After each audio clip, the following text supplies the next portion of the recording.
I was a kid, I loved the Batman TV show. The candidate most likable is somehow not electable. That's the story from the editorial board. We'd like to save the world when it's under attack, but how you gonna pay for that? Ow!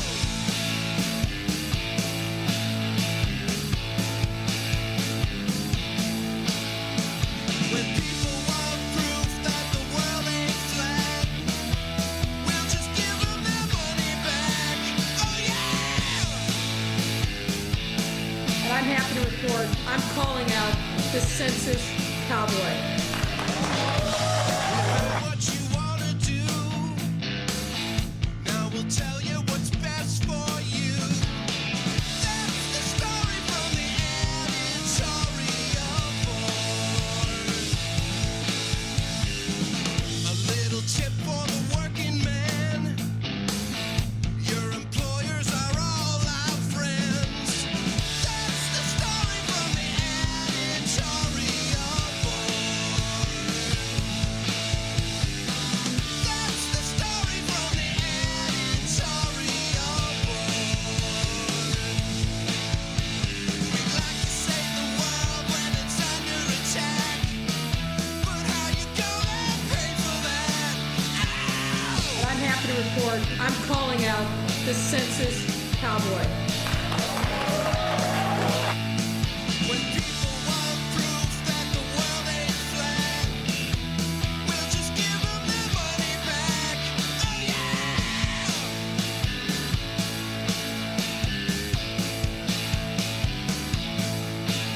That's the story from the editorial board. That's the story from the editorial board. That's the story from the editorial board. That's the story from the editorial board. Damn, that song's cool. How's it going, everybody? You okay? Are you eating something? No, I'm nodding along. Oh, That's the story of the editor. Wow, wow. I love the guitar at the end, man. good times. Guys, I'm in my apartment. Ben's in his attic. Ben's choking. Are you okay? Give the man Yes. CPR. Hold on, let me have some water. It's not COVID, it's a peanut. Oh, there we go. All right, all right. So you were eating something. Yeah. I feel much better now, D. Thank Anyway, you. I'm in my apartment. Ben's in his attic. We're doing Google Meet. He can see me, but I can't see him. Why? Go figure. Oh, because you're a baby boomer. And your computer is very old, and it may have the ability for a my camera, God. but we're not even going to go there. Oh, that's so true and so funny. Ben's using a USB microphone. By the way, Ben, we need you to social distance from that microphone a little bit, and we'll be good. We'll be good. All right. Social distance from it? Okay. Remember that? All right, Yeah. there you go. There we I go. got my mask on microphone. I'm going to put a mask on the microphone. I heard this microphone was in Wisconsin, okay? Oh, so boy. I'm not playing around. Oh, boy. All right. We got a lot to get to today. Quarantining this microphone. We got a lot to get to today, so let's get started here. Your Ben Joravsky Show for Wednesday, July 29th is moments away, but let's thank these unions for sponsoring this program. Unions like the International Union of Operating Engineers, Local 150, the International Brotherhood of Electrical Workers, Local 9, and our dear friends at the Chicago Federation of Labor. Ben, do you feel like doing a song of the day? Yes, of course. Oh, all right. I'm glad. And you know, in honor of Miles Conflassen, okay, I'm going to do Light My Fire because Miles, who is a regular guest on the show, since the quarantine is turning into the second coming of Jim Morrison of the Doors, he's letting his hair grow out. Big time. But I'm going to do a twist. I'm going to do the Jose Feliciano version, okay? Which Ooh. Miles was not aware of. And so, stepped in. Wait, that's the wrong song. Come on, baby, light my fire. Now I play acoustic guitar. That's the acoustic guitar. Come on, baby, light my fire. Oh, I love that song, D. The Ben Joravsky Show starts now.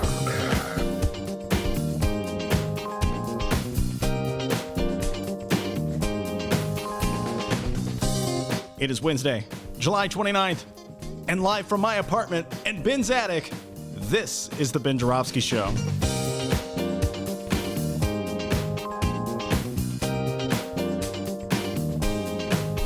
Today on the program, it's the return of legendary Chicago journalist Monroe Anderson.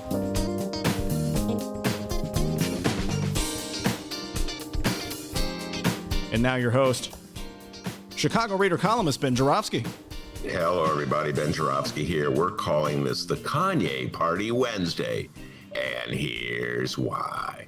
Breaking news in today's Chicago Tribune. Kanye West is running for president. Repeat. Kanye West is running for president. Also, Willie Wilson is running for Senate. Repeat. Willie Wilson is running for Senate.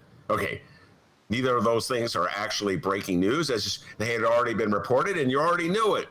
So how about this? This is how they would do it on the news, D. New deal, new details on Kanye West's presidential aspirations. For more details, let's go to Dr. D. Here I am outside of the courthouse where Kanye West...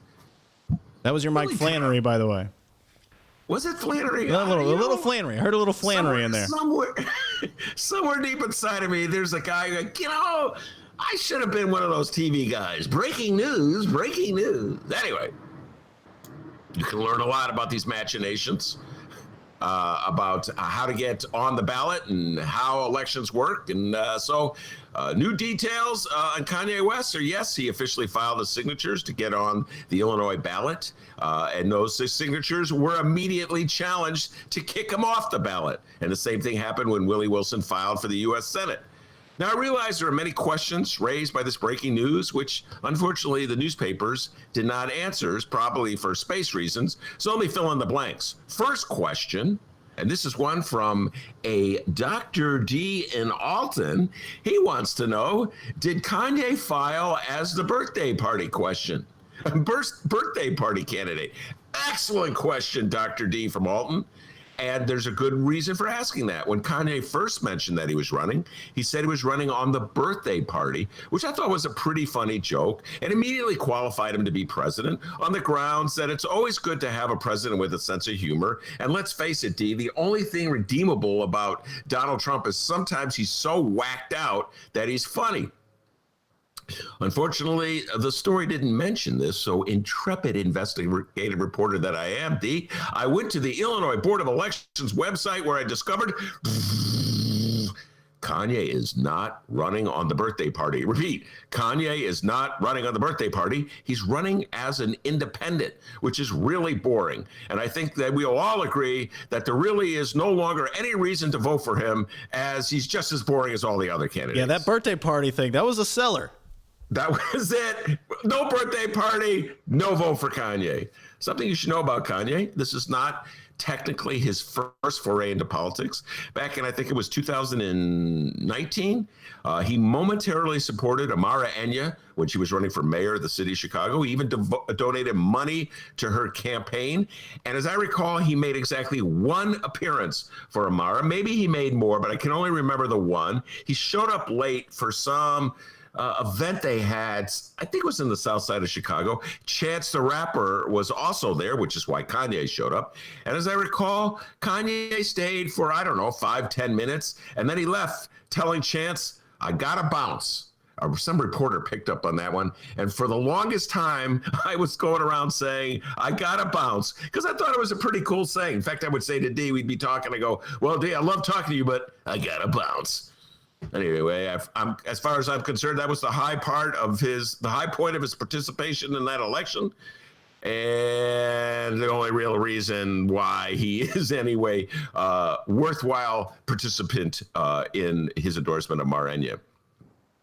Just so you know, just because you file signatures to run for office doesn't mean you're on the ballot. There's a host of rules and regulations that govern access. And if you don't follow the rules, the election board will kick you off. In this case, you used to need 25,000 signatures. 25,000 signatures to run as an independent statewide office. But earlier this year, Libertarian Party, I believe it was, went to federal court and successfully convinced a judge to lower that standard to 2,500 on the grounds that it was very difficult to gather 25,000 good signatures in the middle of a pandemic. I think we'll all agree that is a convincing argument. Now, something else you should know about me. Ordinarily, I'm a champion of ballot access. I've written dozens of columns down through the years calling on the state and the city to throw away all ballot access rules and pretty much let anyone run. It's the libertarian in me. Plus, I've chronicled so many cases down through the years of heavy-handed bullying by Democratic operatives in the city of Chicago against wannabe aldermanic candidates, wannabe Green Party state legislative candidates, and I'm instinctively drawn to support the underdog in such ventures. And so as a result, I was very proud that I was a ballot access champion. Well, folks, I have a confession to make. Despite all those articles, despite all that advocacy, despite all the arguments I used to get with the Fritz Kagi. Remember that, D? I was always battling Fritz Kagi supporters. Let's not get that going again. Okay. For county assessor, I was saying, you're mean to Andrea Rayla. Oh, God, the Kagi people hated me for that one. Anyway, despite all that, I have a confession to make that'll drive the Fritz Kagi people crazy. I hope they knock Kanye off the ballot. Yes, D! I hope they successfully kick Kanye off the ballot. And here's the reason why. The most paramount thing in this election is to defeat Donald Trump. I think that's the top goal. That's the way I look at it. And any vote for Kanye is potentially a vote that might have gone for Biden. And I realize this is a long shot, would reduce the number of Biden votes in the state of Illinois to potentially allow Donald Trump to capture Illinois. All right, I know it's extreme long shot, all right? But I know a few people, and I will not name them, who have already told me, they've already confided privately, that's why I'm not naming them, that they intend to vote for Kanye West because they cannot stand Joe Biden. Okay? I'm not naming them. Is that me? I was just joking. You got to know when I'm joking and I'm serious. You know what? You're not going to get me to name them. No way. You could say, is that me? But I'm not going to name them. That was a joke. So let me just say this. Just to keep those people, those unnamed people, they're not being named, okay? Seriously, I was joking. From even having the possibility to vote for Kanye West and possibly, and I realize it's a long shot, okay? And possibly take Illinois from the Biden column and put it in the Trump column. I'm saying, go get them, Democrats. Kick them off the ballot. Well, Kanye's going to be so mad at me, D. He's going to I hope he sends out a tweet. Wouldn't that be great? F the Benny J show. All right, man. And by the way, I have the same attitude toward Willie Wilson. Oh, Willie, I know you're going to get mad at me. Willie Wilson running for Senate, and the Democratic incumbent is Richard Durbin. The Republican challenger is Mark Curran, and it's possible, D. And I know it's a long shot. It's possible that Willie Wilson could siphon off just enough votes from Dick Durbin to enable Mark Curran to win. And it's really important. We haven't really talked a lot about this on the show in great detail, but it's really important for the Democrats to take back the Senate because Mitch McConnell is able to stifle anything remotely resembling a progressive bill in the Senate, block judges from being good Democratic judges from getting approved. and he has tremendous power to control the budget and taxation. So I think it's really important for Democrats to take the Senate. And so I don't want anything that could possibly get in that way. So I am hoping that Willie Wilson is bounced from the ballot as well. And I know what you're going to say out there. I can hear you right now. I can hear the rumblings of discontent emerging. You're going to say, Ben, you're a hypocrite. Ben, you have two standards. Ben, you say one thing and practice something else. Ben, and seriously, I was joking. I'm not voting for Kanye West.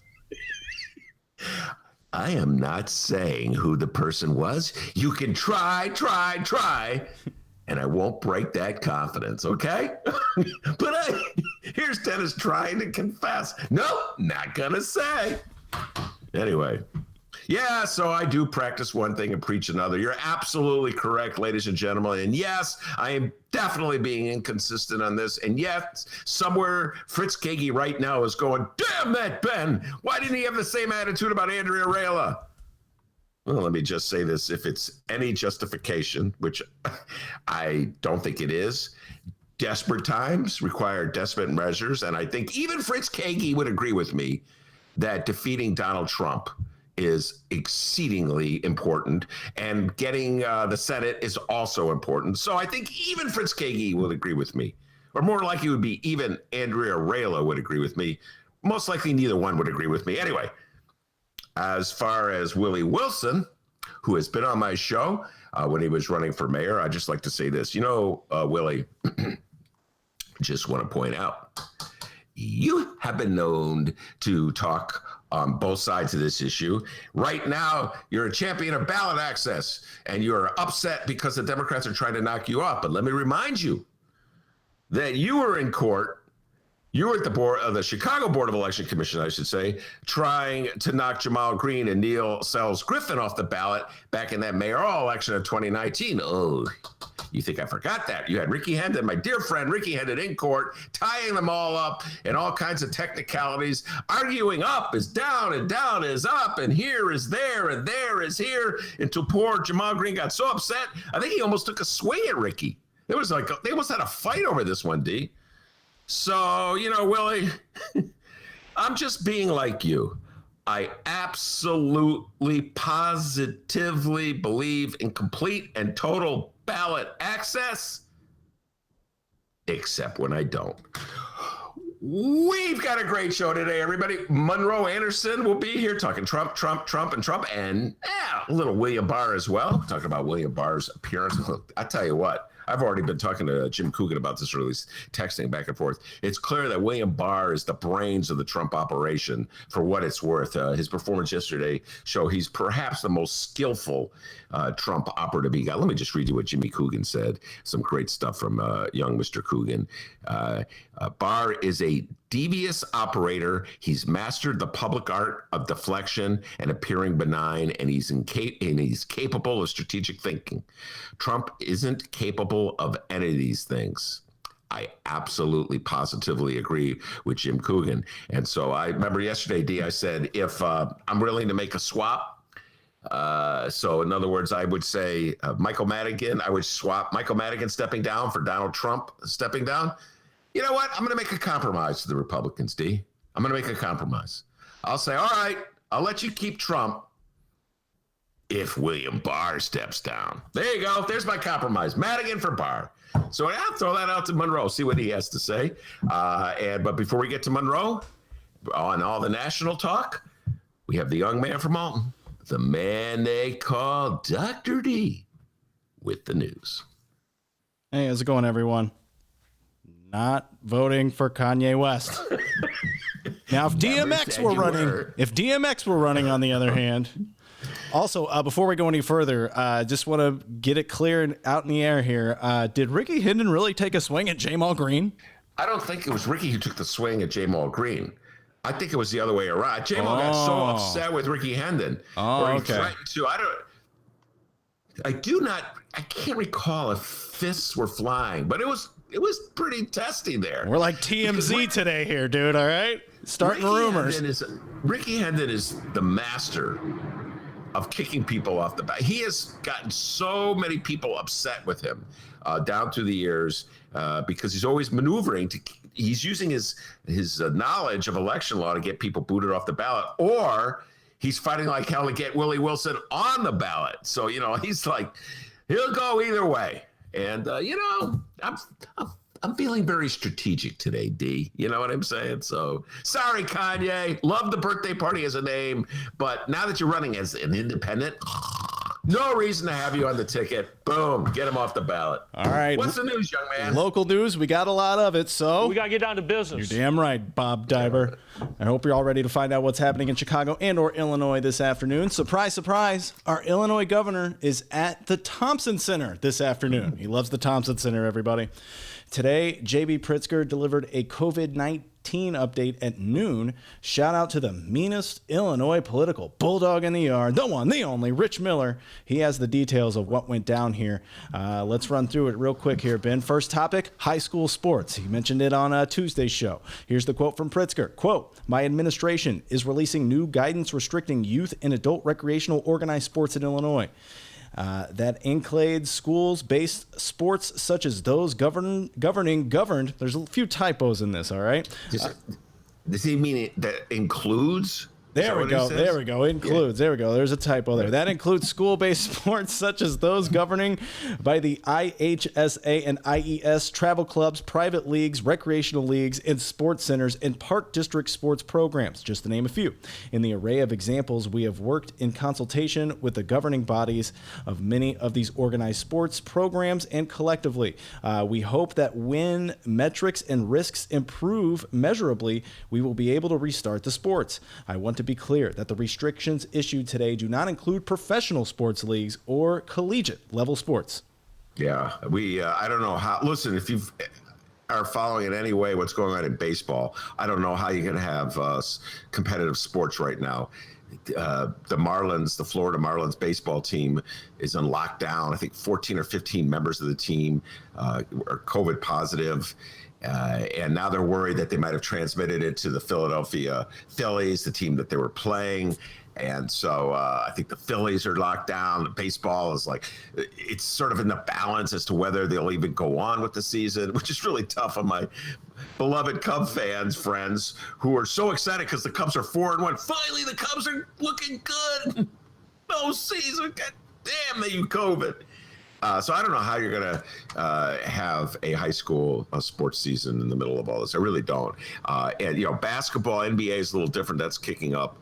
They're doing it at a central location in Florida in the bubble as they and they're very, oh, my God. I don't know if you've been following this stuff, D, but if a player leaves the bubble, he has to go into quarantine. When he returns to the bubble, you have to have an excused absence if you leave the bubble.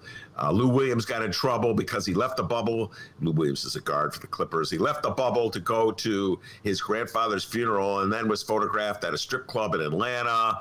And, he had 10 days in the quarantine cooler for that. So, yeah, it's unless you're going to put all the athletes in a bubble, I don't know how you're going to have a sports season this fall. Next topic, schools. Quote, "I think each school is trying to set plans for their school. I've said all along here that the ISBE has been putting out guidance to make sure that there are some basic requirements like masking in schools that are adhered to. But because each school is so much different, they're different campuses. They're differently configured buildings, different numbers of people in a building per square foot. We really want those schools to make decisions for themselves. But there's no doubt about it. I'm watching very closely. If the numbers continue to rise, we're moving on. Regions, if they trip the 8% metric or the other metrics that we've set out to try to put mitigations in place, and we're watching carefully about schools and whether or not they're opening and doing the right thing. Opening safely, if particularly concerned about school districts that are talking about opening without any masks, which is, of course, against the rules in the state of Illinois. It's also unsafe and unhealthy for not just the kids, but also the teachers, the administration, the professionals, and the families who come to school often several times a week." Yeah, I don't know how he's going to oversee a safe opening of schools. As Dennis pointed out when he was downstate a couple of weeks ago, a lot of people downstate aren't wearing masks. They don't believe that the pandemic is a serious health threat. I doubt, D, based on your reporting from what you saw when you were downstate, including the Pritzker sucks signs, that people will be following Pritzker's orders on this front. So I have tremendous sympathy for Pritzker, the predicament he's in. I've said that many times, because clearly he's ruling over a divided state. And so I don't know. D, I don't think anybody's going to pay attention to him downstate.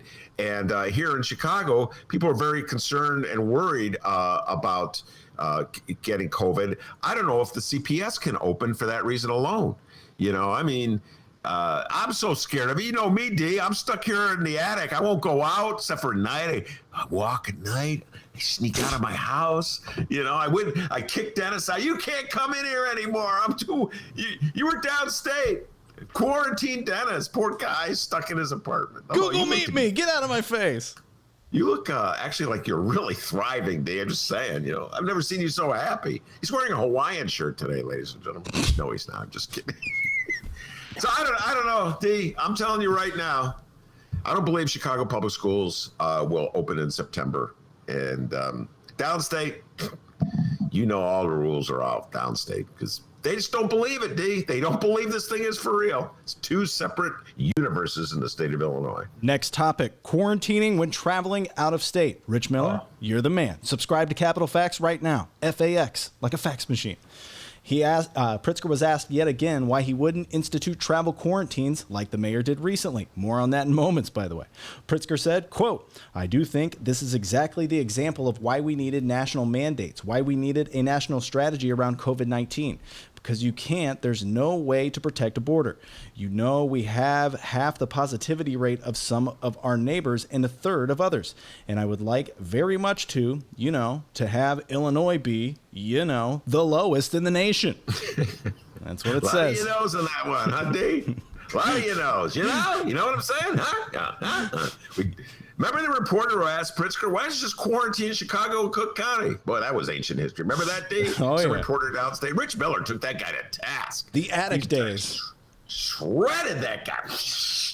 Well, I'm still in the attic. All right. I just want to say the attic days not ended for some of us. Hey, you interrupted the governor. I'd also like to have the whole nation that their positivity rates go down. So I just don't think it's practical. And so I haven't imposed that. But I will adhere to that rule because I live in the city of Chicago. What rule is he adhering to? The thing I just read, I'd also like to have the whole nation that their positivity rates go down. So I just don't think it's practical. And so I have, right. yeah. I remember when his family went up to Wisconsin to go to the farm. Remember that? I wasn't so sympathetic to him when that happened. You know, hey, JB, I'm saying you're a little Ben like me with the, you know, I'm a libertarian. Everybody should be in the ballot, except when it could help elect Donald Trump. Then kick off Kanye. All right. A little inconsistent there. And I think JB, a little inconsistent with that. Letting his family, was it a horse farm or something? Yeah, horse farm. It was a working farm. What? It's not like you guys are picking the fields or something. No. You don't have to go to Wisconsin. And now, no, I don't want to get ahead of the news updates that Dennis has, but Wisconsin plays into one of these news updates. That's called the tease, D. Nice. Great tease. Thank You're you. a pro. What are these things that we're wearing on our head right now? Buckets. Okay, you're embarrassing us. They're called cans, man. Which one is called the bucket? Nothing is called the bucket. Okay. All right. Oh, well, okay. Dennis is wearing some cans, ladies and gentlemen. Dennis is a huge Kanye West fan, by the way. No, I'm not really. All right. The final topic from Pritzker's press briefing today. Hello? Mm-hmm. Yes. Oh. The final topic from Pritzker's press briefing today, Madigan Gate. All right. Oh, he actually weighed in on Maddie. Yeah. I missed this. Here's the quote from Pritzker. A habita in 3, 2, 1. All right. Pritzker said, well, let me begin by saying that there is genuinely a problem that needs to be addressed with ethics legislation in the state. No doubt about it. And I've been very clear about the many pieces of that legislation that I will be okay. I put those out months ago. In fact, you've seen, for example, this revolving door where people are in the legislature one day and they flip around and become a lobbyist or a consultant the next day for Commonwealth Edison or somebody else. So we need to move on ethics legislation, no doubt about it. In addition to that, I would say I am concerned overall that there has been a history in Illinois among Republicans and among Democrats of corruption. To address this, there's just no doubt. I think there's cynicism that abounds among voters, and rightfully so, when you hear about what Commonwealth Edison did and what anybody that was engaged may have done. So those are things that I worry about all the time, and I will pay very close attention to. Okay. All right. Enough with the laugh. You're interrupting the governor again. Sorry, Governor, but this is a habita. He continues. I think that it affects the politics. I think that the swamp in Washington, D.C. that the president has created is another thing that plays a role in the cynicism of people in Illinois. I think we've got to address that one, too. Wait, time out. I thought Donald Trump was draining the swamp. Now he's creating the. I'm all mixed up. And I thought we were talking about Madigan. Look, it's true. When in doubt, change the subject, because I think we can all agree that there's plenty of corruption in both parties. Okay, so I've noticed a tendency, just pointing out here, that Republicans in the state of Illinois never, ever, ever talk about corruption or tyrannical overreach when it has to do with a certain Donald John Trump. Conversely, Democrats tend not to talk about corruption and tyrannical overreach when it has to do with people like Michael Joseph Madigan, or in the case of overreach, Lori Lightfoot in the city D of Chicago. Okay. That was last week's shows. So there is that tendency not to see or hear anything bad that your side is doing. And that said, I do not believe we need new laws. I don't believe the problem is that we need new laws. I've said this many times. We all know that it is definitely unethical for Commonwealth Edison to be openly putting on the payroll or on their boards or doling out contracts to cronies of Michael Joseph Madigan. We all know that, D. I don't know why we need a law. There's no law. We need a new law no, we all know that's unethical. So, yes, but, Pritzker is like a lot of Democrats, and it's a really tricky situation. Michael Madigan is not stepping down. Michael Madigan is still the maestro of the General Assembly. He's in control. And until he leaves, you got to assume that he's going to be around for a while. So you don't want to do anything that offends him. And plus, I'm torn on this front because I really appreciate what Michael Madigan did in the fight against Bruce Rauner. So I feel like almost when I say he should step down, I'm not showing enough gratitude to him for, the strong stand he took against Rauner, because I always thought that Mayor Rahm and John Cullerton, the president of the Senate, would have just betrayed unions and collective bargaining rights in a heartbeat if they could cut a deal with Rauner. So I appreciate Madigan for doing that. I really do. But this Commonwealth Edison thing is so freaking sleazy. I think he should step down. So, but I am not in the State House, D, so it's not up to me. And it's so easy for me to say. It's another thing if I'm, let's say, Will Gazzardi, a state representative, And a tall drink of water. And you got to depend on. I'm sure Will is in the on the one hand this, on the other hand that category. Much like J.B. Pritzker. We're going to start talking about Trump. Well, what do you think about Michael Joseph Madigan and Commonwealth Edison? Well, that's terrible. That news I've seen in the paper, but what about Trump? Oh, okay. Hey, remember Rauner? Yay for our teachers! Yay for our teachers! Oh, man, my beloved Democratic Party. Once again, you let me down. Once again, D, I've been loyal to these people my whole adult life. I've been voting Democrat, okay? I just gave an appeal to knock Kanye West off the ballot. Threw my sacred principles out the window. Hold on, I'm opening the window. There they go, sacred principles out the window. Oh my God, they landed on the porta potty. Oh, gross. Sorry about that. Sick. I was going to go grab it, but. Threw my sacred principles out the window. That's how much I want Donald Trump to lose. And I do this for the Democrats year in and year out. And what do? D, to reward my years of loyalty, cut deals with Commonwealth Edison. You know what? My dear friend Sam Holloway lives down the street from me. I see him walking the dog from time to time. He'll never vote Democrat. He is such a Green Party stalwart. No, we're going to continue. Sorry about that. Whoa. His typical first words out of his mouth are, I told you so. I think he's right, but I'm still a Democrat, D. What can I do? What can I say? Oh, nice. All right. Okay. Yeah, all right. Size. Let's talk Chicago news. We forgot to mention this on Tuesday's show. And now there are three Chicago schools who have voted to get rid of their school police officers. The following comes from Block Club Chicago and Mina Bloom. On Monday evening, after a non-binding vote in 2 community forums, members of Roberto Clemente Community Academy's local school council has formally removed school officers from their campus. The 9-1 vote Monday night means the Humboldt Park High School is now the 3rd Chicago school to eliminate school resource officers. Ben Joravsky for 10 trivia points. Can you name the other 2 Chicago schools?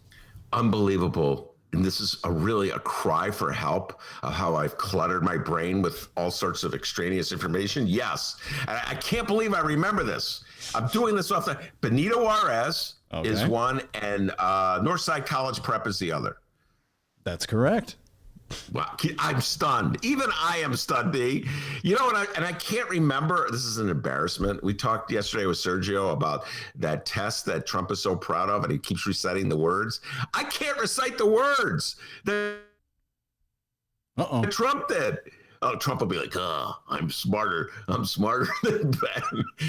I know that TV is one of the words, but nonetheless, I can name the 3 schools. The brain works in mysterious. Can you name the words that Trump uttered, D? Can you name them? Remember that? The diagnostic test? Can you name them? Okay. Is that because you forgot them or because you weren't paying attention? After the vote, the principal of Roberto Clemente said... I'm not even answering the question. Okay. Talk about a duck and a... That's how you do it, Trump. That's how you do it. After the vote, the principal of Roberto Clemente said that there is more work to be done to ensure students are safe on campus and staff are able to resolve conflicts without police. Teacher David Ramirez and others said Clemente needs more social workers, counselors, and nurses.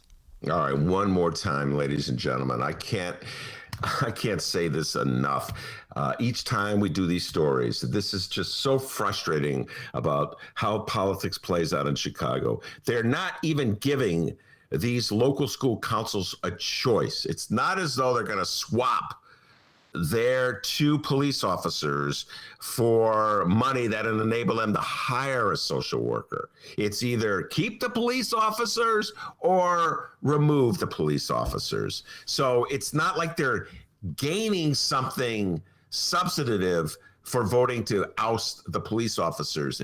And at the moment, those police officers' salaries are being paid for with money that the citizens of Chicago turn over to the Board of Education to fund the schools. So you give your money to the schools, and the school gives its money to the police department. That's budgeting in the city of Chicago. I don't know how that's transparent. I don't know how that's reform. I don't know how that's justifiable, but that is how things happen in the city of Chicago. And I've noticed a trend, D. I've noticed a trend. Well, it's not really a trend. It's only 2 schools. So I don't know if that's a trend. So I hesitate to call it. Here I'm already backing out of what I was about to say. Okay. I didn't even said it. And I'm already backing out. I'm like a Democrat with when it comes to Michael Madigan. Well, you know, it's very I'm very concerned about this. By the way, did you hear about Trump? Oh, God, he's horrible. Oh, Republicans, don't act like you don't do it. There's not a Republican out there who will say, hey, you go on and on. This is an outrageous situation in Springfield with Michael Joseph Madigan. What about Trump? I cannot tell you how upset I am with Michael Madigan. Anyway, the trend I've noticed, which is not really a trend, is that schools with large numbers of Hispanic or Latino kids have voted no. That's 2 schools. And my sense is it may be tied to apprehension about the status of their kids, maybe worried that the police might act as sort of agents of the immigration service. I don't know. I'm wondering. I haven't seen that observation in the public yet, but I have noticed that Clemente, which has a large number of Hispanic kids, and Juarez, which has a large number as well, both voted no. And North Park College, I want to say about 20% or so. So just a thought to put out there, Dean. Which high school will vote to remove their police officers next? You're going to have to wait to find out. That's a tease, pal. All right. Before we move on here, Kyle says on the live stream chat, Ben's camo-wearing, flip-flop wearing neighbor picks up Ben's principles from the next to the porta potty in the alley below, thereby hanging Ben's City Club certificate above their mantle. Yeah, you can have it. He's out there and take the principles. Put them on your wall. Sorry, guys. Sorry, Kanye. Off the ballot. I'm not going to bat for Kanye to get on the ballot, D. Sorry. I know some of my Kanye West loving fans out there and listeners, they love Kanye West, but I'm not going to bat for him. And Willie Wilson, you're a great guest when you come on the show, but sorry, my attitude about you on the ballot against Richard Durbin is much like your attitude toward Jamal Green on the ballot against you. Just throwing it out there. Moving on. Chicago Mayor Lori Lightfoot. When I was a kid, I loved the Batman TV show. Okay, that's random, but sure. I didn't know that. I hadn't heard that one. Hey, Can you do the Batman theme song from the TV show, T? Can I? I know it, but I don't want to do it. Come on. Do it. Batman. Batman. How did you know that? Batman. Yeah. Do you know the X-rated version of that song? We're not gonna sing it. Okay. But now it's in my head. I can hear it. Well, Monroe Anderson can sing it later. He's got a filthy mouth, and I'm sure he'd love to do it. All right. Mayor Lightfoot was at the DuSable Museum's Roundhouse Courtyard this morning to announce a new campaign to encourage participation in the 2020 U.S. Census. Now, the last time the mayor held a public census discussion, we were introduced to the Census Cowboy. And I'm happy to report I'm calling out the Census Cowboy. Yeah. Was that you in the crowd cheering, Ben? I know I wasn't there last week when this was new. I was wearing I'm the guy with the cowboy hat. Remember the guy? We haven't done that in a while. At the ROM, when ROM won, I think it was his first election. You hear him in the background. Yeah. Remember that guy? Yeah. And then I think the same guy was at a Rounder event. Remember the same guy? No, it was Jeannie Ives. Oh, Jeannie. Hell yeah! I believe the quote was. Oh, God, Jeannie Ives. If you see the Census Cowboy coming to your neighborhood, that's not a good thing. That means you got to step up and do your part and make sure that you fill out the census. He's going to be going to the 10 communities across Chicago that have the lowest census response rate. And it's time to giddy up. Let's do this, Chicago. Let's make the Census Cowboy proud. How stupid. So today's press conference, a little more serious than the calling out from a fake cowboy riding a horse trying to tell you to vote. We have the audio. Like to hear it? Here it goes. Take it away, Mayor Lori Lightfoot. When we think about the most powerful levers of our democracy, we think of the vote, free speech, organizing, and equal protection under law. And this year, in this important moment, we also have a unique opportunity to have our voices heard collectively through the census. I'm with Lori Lightfoot on this one 100%, as everybody knows. But, there's so much disillusionment with the whole process, D. And the fact that Chicago and so many cities are scrambling to get people to participate in the census just shows, this looks like a larger indication of the alienation that so many people feel from government and from you can take it to elections as well. And one of the reasons, now I'm going to go on a tangent here, D, but one of the reasons, by the way, is there any more Lori Lightfoot comments on this before I launch in this? Oh, there are? Yes, one more. Let me hear it. If you don't fill it out, you get left out. If you are not counted, you give your power, you give your voice away to someone else. That's because democracy at its core is about more than just being heard. It's about being counted and continuing to be counted in any way we can. For us to be represented, you need to be counted. For us to receive our rightful share of federal funding, you need to be counted.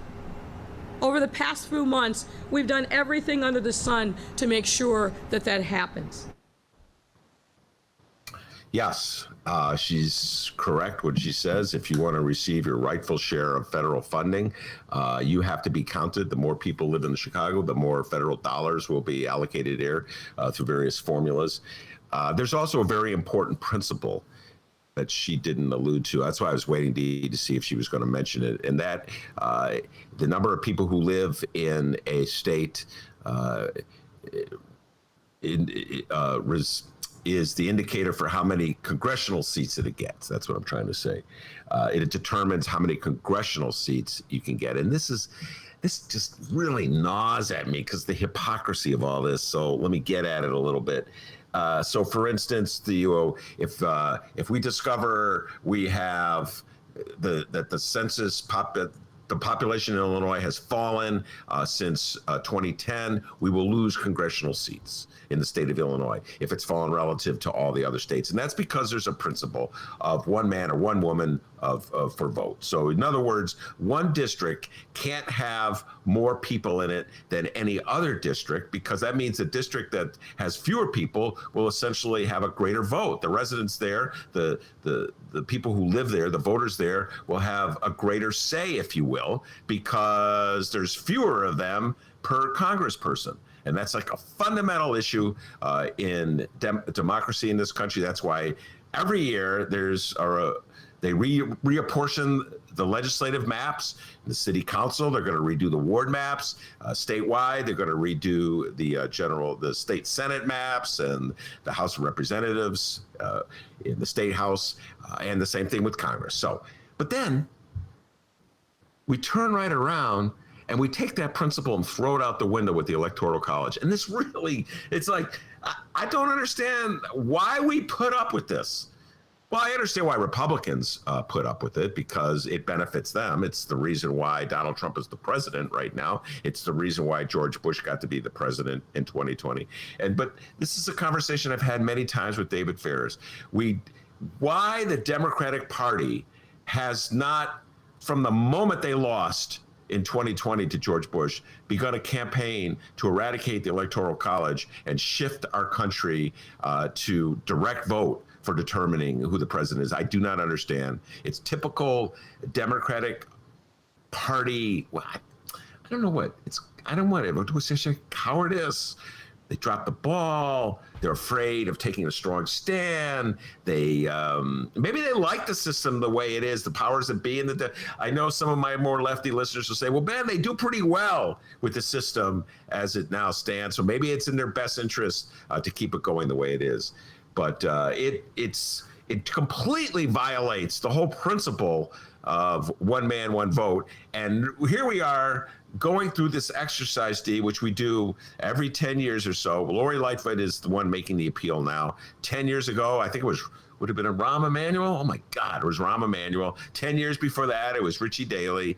They were mayors making the appeal. Fill out your census form. The more forms you fill out, the more people will be officially recognized who live in the city of Chicago. The more federal dollars we'll get. The more congressional districts we're going to get. They keep saying that year in and year out. And then when it comes to the Electoral College, we'll let the Republicans win. We're not going to do anything to change that. David Ferris is absolutely correct. Republicans fight hard, they fight dirty, and Democrats more often than not roll over. And that's why I'm going to fight dirty like a Republican, and I'm going to say knock Kanye West off the ballot and knock Willie Wilson off the ballot as well. I think it's time that Democrats played the game to win as opposed to playing the game to winning good lobbyist jobs or whatever, winning contracts, however they play the game. So anyway, that's when I hear Lori Lightfoot talk about the census, D, it reminds me of Electoral College. Shout out to Jay Marie on the live stream chat. She asks, I want anyone, to tell me at least one project a South or West Side neighborhood got from the census info. And then she says, actually, any project in Chicago. I'm with you 100% on that one, Jay Marie. I think what they're talking about is an apportionment for things like educational funds or housing funds. But your point is a good one. Now I'm going to launch into a rant about the inequities that we confront in the city. And there's part of the problem is that our system of taxation favors the well-to-do, so that there's less money coming from the feds relative to like 30 or 40 years ago to cities like Chicago. And then, you like that, D? It's good. Cities. It's good. Thank you. Really working on that, D. Really got issues with that one. And then, Jay Marie, there's how we spend the money that we have here in Chicago. And as far as I can see,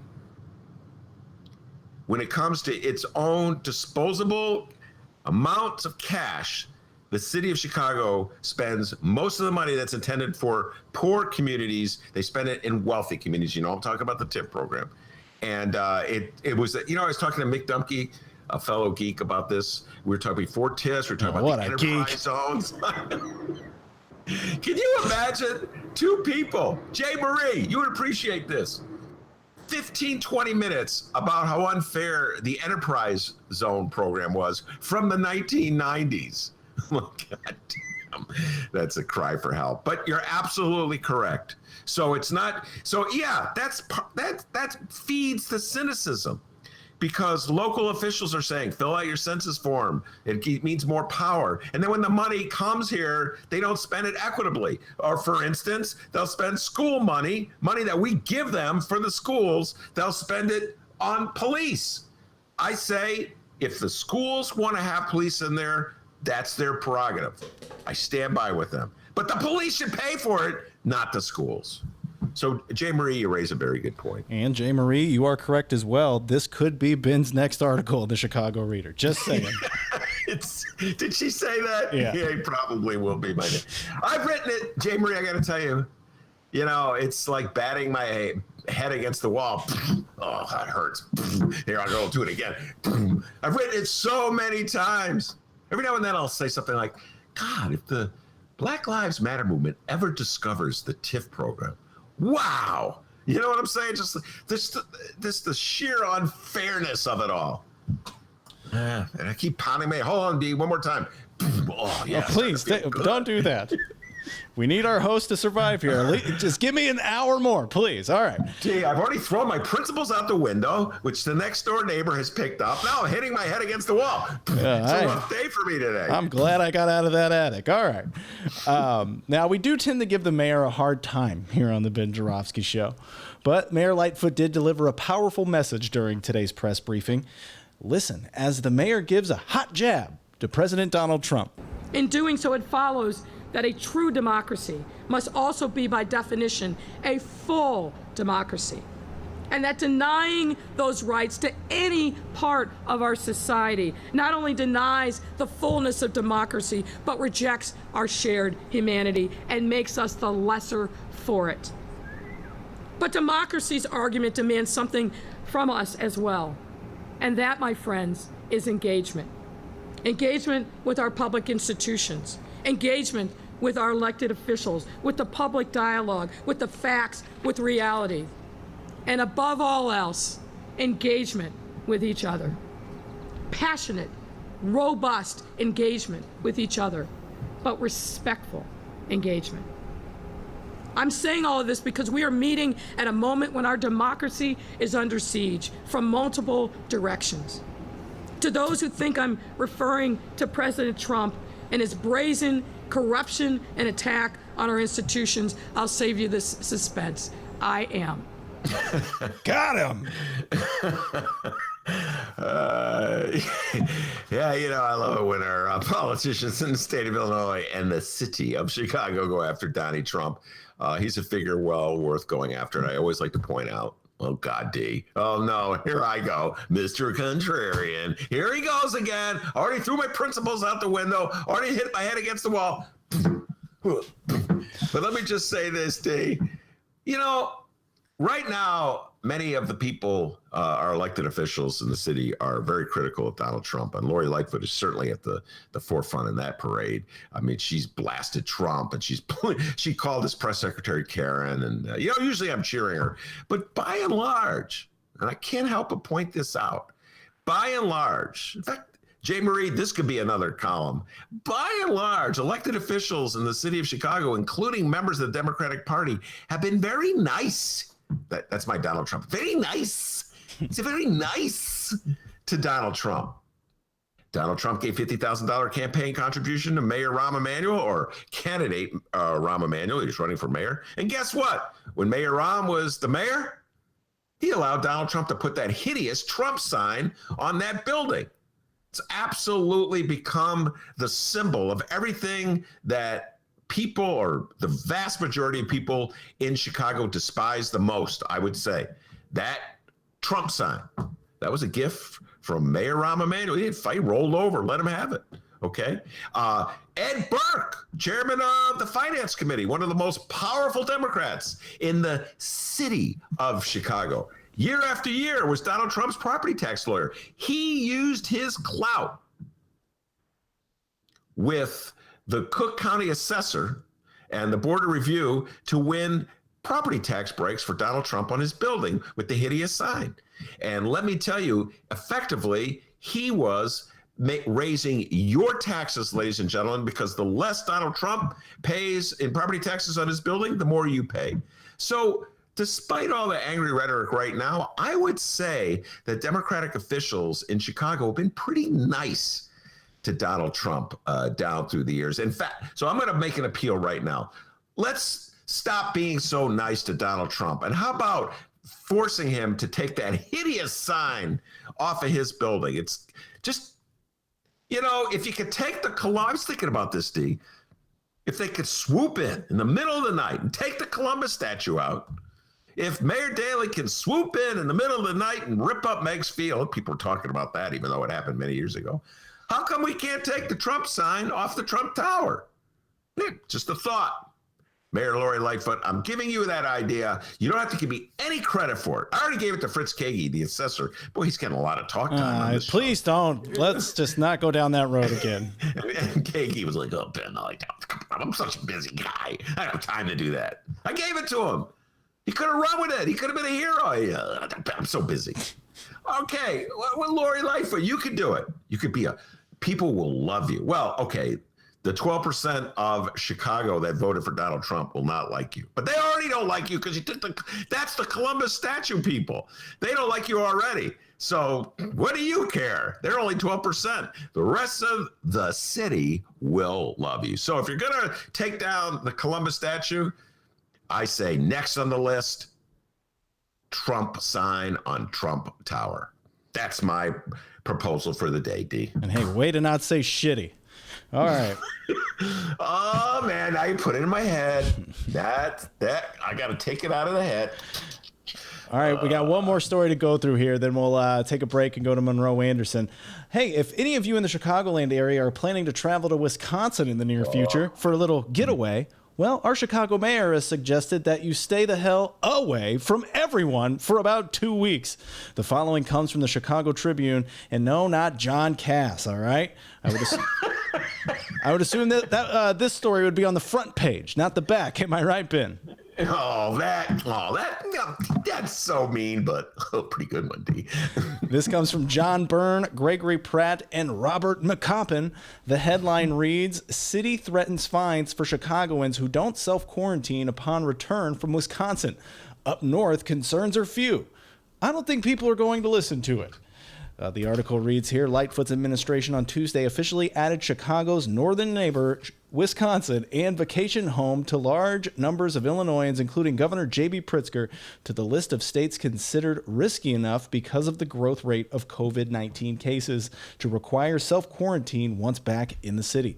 That means starting this Friday, anyone who has spent more than 24 hours in Wisconsin should stay inside for 2 weeks upon getting to Chicago or risk a fine of $100 to $500 per day for violating the city statute.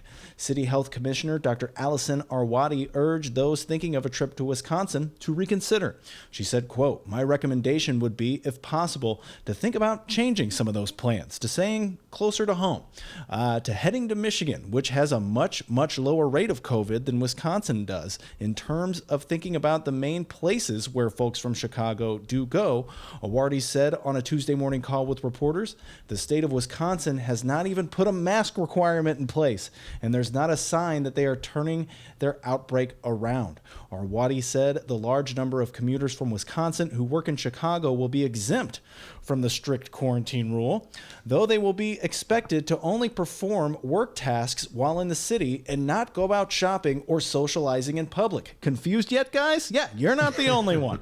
Other exceptions are those coming here for medical treatment and those for whom, quote, self-quarantine is not possible, practicable, or advisable, according to the mayor's office. The order also does not apply to people who are at the airport for a connecting flight or are driving through the city on their way elsewhere. Included in the worker exemption are players for professional sports teams like the Chicago Cubs and White Sox and the Milwaukee Brewers, who have games scheduled against each other in their respective ballparks as part of Major League Baseball's virus-shortened 60-game season. Ben Joravsky, does this plan seem, I don't know, impossible? Yes. And I'm not quite sure if this is just, like a political broadside at a state of Wisconsin, or if they're really sincere about this.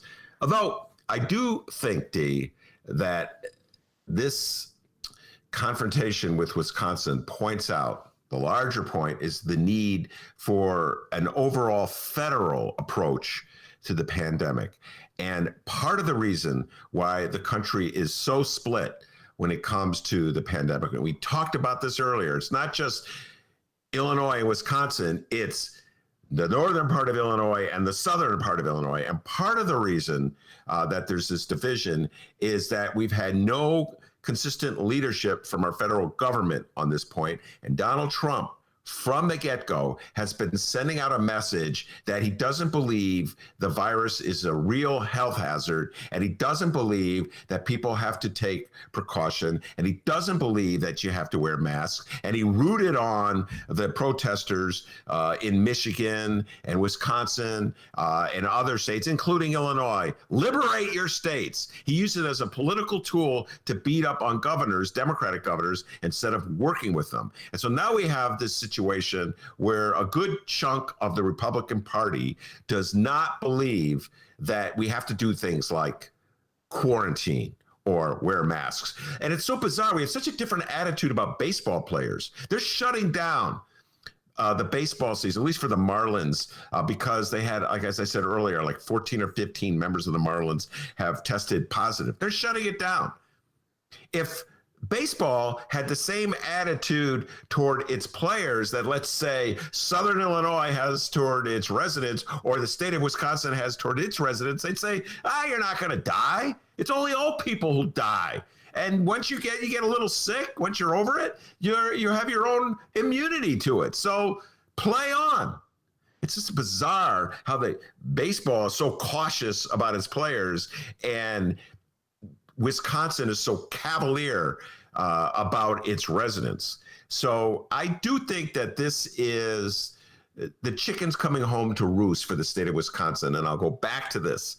The state of Wisconsin has a Democratic governor and a Republican legislative body.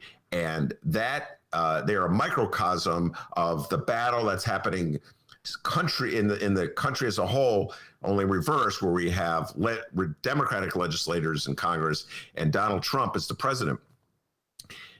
Tony Evers, the governor of Wisconsin, tried to impose many of the same stay-at-home orders that that JB has here in Illinois, but the Republicans went to court. They got the Wisconsin Supreme Court, which is a majority of Republicans to rule against Evers, and almost immediately they opened up the bars, and people from Illinois flocked across the border to drink in those bars. Lord knows how much COVID was spread back and forth. No regard whatsoever for public safety. And so, yeah, I understand why Lori Lightfoot would say that Wisconsin's a bad neighbor, because Wisconsin is a bad neighbor.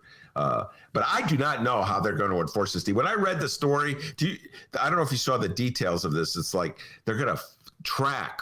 This is their plan. So if Dennis reports that he has COVID, they're going to track him and ask him, well, who have you been in touch with? And you say, well, my good friend Ben, and he just came from Wisconsin. Oh, and then they investigate me. I didn't quarantine. What is it? $700 fine? It's like they want you to rat me out. Yeah, we're not friends anymore if you do that, dude. And I don't have COVID. Yeah, no, it's just an example. I know. So I'm not quite sure how I get symbolically, she wants to send a message to Wisconsin, but I'm not sure how this thing is going to work out at all, Dave. Yeah, Chicago, Illinois, where snitches get prizes. And hey, Ben Joravsky Show listeners get prizes, like our good friend Jay Marie. For those excellent comments you gave today, I give you 2 more Lori Lightfoot quotes. Yeah, that's awesome, right? We have her speaking on this quarantine traveling rule she's got going on. 2 clips here from the mayor. Let's hear them. Our goal, obviously, is not to penalize people, but to get them to educate them into compliance, and that's what we're going to continue to do vigorously, particularly with Wisconsin that was added to the list. We've been working with a number of different stakeholders, including employers who have employees that commute back and forth from Wisconsin to the city. So we're going to continue to work with them to make sure that they are doing everything they can to keep people safe. We are concerned about an uptick in cases. We're seeing that primarily right now. It's still in the 18 to 29-year-old category. So we've got to remain diligent so that we don't become like other areas of the country. No, we're going to continue working with the governor and his team, as well as IDPH, to make sure that we are providing supports for residents here, and we can continue to educate everyone into compliance. Oh, Lori Lightfoot. That's the serious Lori Lightfoot. That's not the one with the guitar. Remember the guitar Lori Lightfoot? Yeah, I missed that Lori Lightfoot. Sorry. Yeah, I like the guitar Lori Lightfoot. So, yeah, listen, everyone's struggling in this pandemic, but I don't know how they're going to enforce that ban, that quarantine in Wisconsin.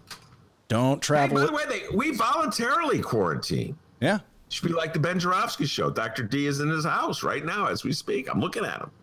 Yeah. And I'm not looking at him because he doesn't have a camera. What a boomer. What a boomer. He may have a camera, but I don't even want to go down that road trying to figure out if his computer has a camera. We just can we break the fourth wall one more time in the Ben Joravsky? We love shattering the fourth wall. So I'm not going to name any names, but we have a lot of guests, wide range of ages that come on the Ben Joravsky Show. I've noticed the further we drift beyond, let's say, the age of 60 or 55, the more caution and nervousness about Google Meet. Wait, what is this thing? And now, you know what? I never thought these words would come out of my mouth. Millennials, I get it. I understand your frustration with baby boomers. Oh my God. They're like, these freaking baby boomers, could they be more clueless? But can we just use a regular phone? This Google Meet what is Google Meet? What does it require? What do I do? Yeah, the hell with it. Just call me on the phone. Like, all you have to do is just click on it. That's all you have to do. Yeah, screw that. Just, can't you call me? I'm on my landline. The baby boomers on my landline. I love you, baby boomers, as a whole, as a generation. You guys suck. We suck. Our generation, politically speaking, is one of the worst. But individually, I love you. Some of my best friends are baby boomers, but man, oh man, when it comes to computers, can you just call me on the landline? And I know you don't want to name any names, but coming up next, legendary Chicago journalist Monroe Anderson. That's right. You can reach out to us at Benny J Show on Facebook, Twitter, and Instagram, BENNY, the letter J Show, and send us an email, bennyjshow@gmail.com. We'd love to hear from you. Or you can send us a voicemail, 708-658-4788. Don't go anywhere, everybody. The Ben Joravsky Show. We'll be right back, live from my apartment in Ben's attic. Baby blue helmets on like a 1968 together. That fucking Billy Club, taking out some kneecaps. Man, I guess taking a knee was a little too uppity for their taste. Been a long time coming. If you didn't see it coming, man, you ain't paying attention. What are we doing now? What are you thinking about? What are you doing now? Now we've reached a new low, a new low, a new low. There's a crowd of people, 10,000, 12,000, 30,000, I don't know. If anyone's counting, they're taking a stand, draw a line in the sand. Yeah, that's right, we're gonna tell you how to do your job now. Set the fine line between safety and liberty. And it zigzags all over the map like a cancer. You can figure out a way to fix your history. Either way, it's already moving on past you. What are we doing now? What are you thinking about? What are we doing now? Now we've reached the new low. What are we doing now? What are you thinking about?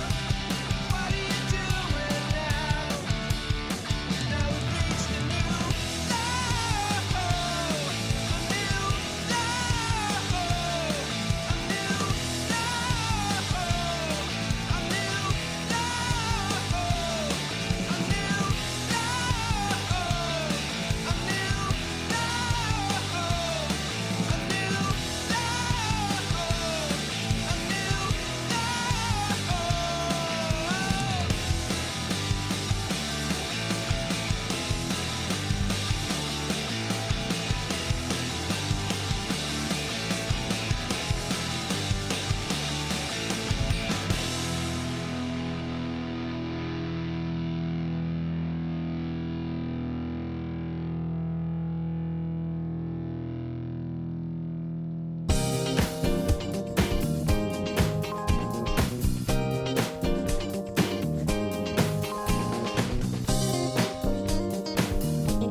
Hey, everybody, how's it going? We're back.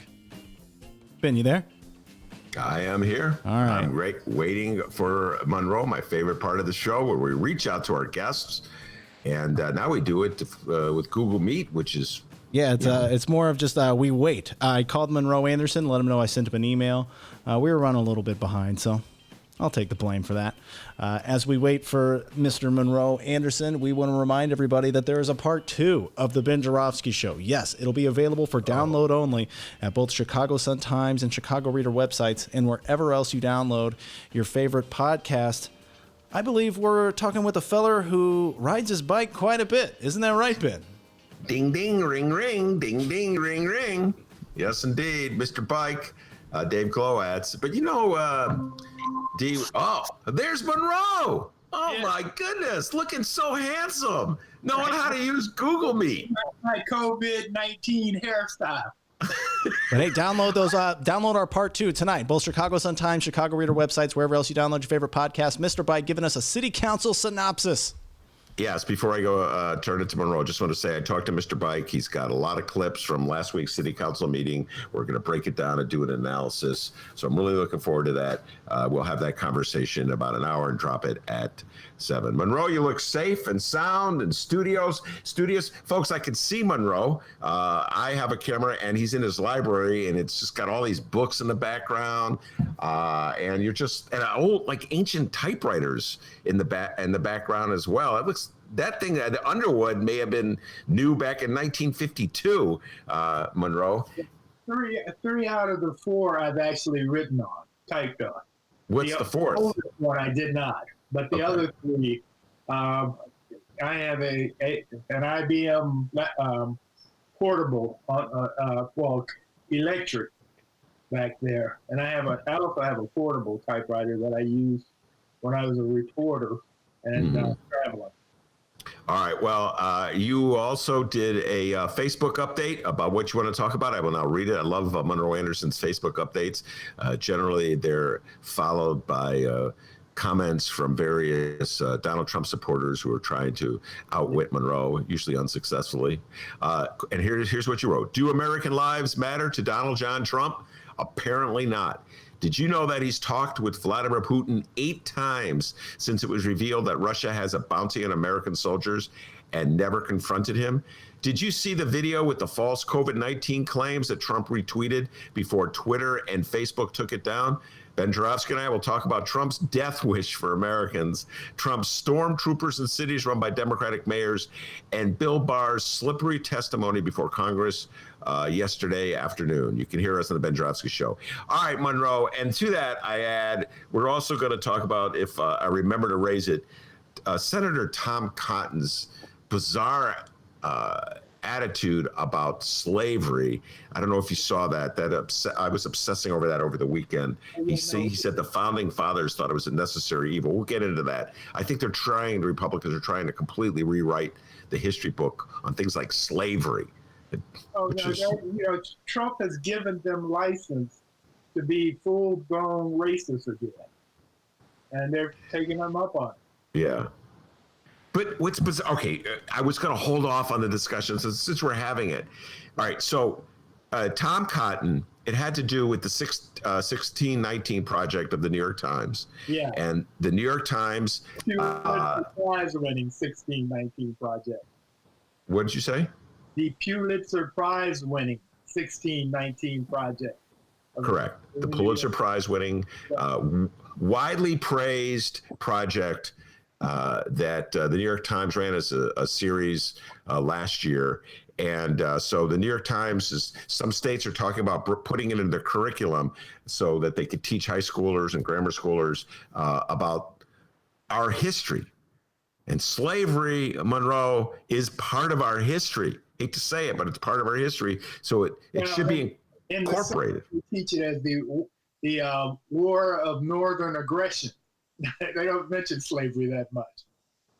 Well, and to that point, Senator Tom Cotton of Arkansas denounced any federal money being spent or state money, for that matter, being spent on the curriculum, said it's a biased study. And then this is the weird part. To sort of justify his attitude toward the 1619 project, he invented this new historical analysis in which the founding fathers considered slavery a necessary evil. Monroe, I'm not sure the founding fathers would, if you could ask them, would even say that slavery was evil. Right. That's the problem right there. It was good commerce. Yeah. Now, although in Hamilton, Burr is Jefferson. Mm-hmm. Is wait, let me think. Anyway, they talk about slavery, and Hamilton makes the point that Jefferson, that Jefferson could talk about how much money the South was making off of their plannings, but they weren't doing the planning. That we know who does the planning. In other words, their entire economy was built on the slave economy. Yeah. free labor economy. That's how the South was richer than the North early on. By the way, Monroe Anderson has seen Hamilton at least 7 times. I would say he has a peculiar obsession with the play Hamilton. I haven't seen it at all, but I plan to see it so we can have a discussion. That's why you don't know any better. Okay. All right. Monroe, just do me a favor. Lean closer to the computer because you sound much better the closer you are to it. Okay. There you go. I'll move in. Now you sound great. That's absolutely great. All right. Okay. All right. So let's get into Trump. Tom Cotton, my fear.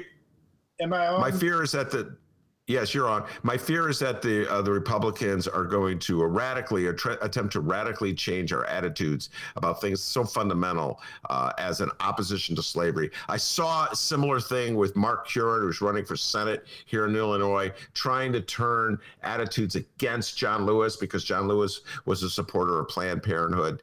Very bizarre attempt by the Republican Party, as opposed to confronting racism. They are desperate. The Republicans are desperate. George turned everything around. He just created his death. Just created another paradigm. And so things that weren't even considered for African Americans. For example, Black Lives Matter now has the support of the majority of Americans. It did not have it before the murder. Yeah. All right, let's deal with your first point first. Do Americans' lives matter to Donald John Trump? Apparently not. What are you getting at there? Okay, he's talked to Putin privately.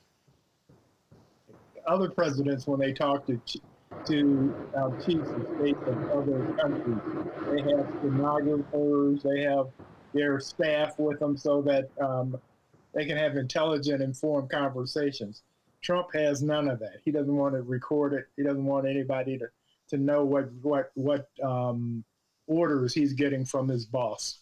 So anyway, he's talked to Trump 8 times and has never confronted him. He admits to never, on an Axios interview, which I have at the top of the thread, he admits to never having confronted Putin about the bounties.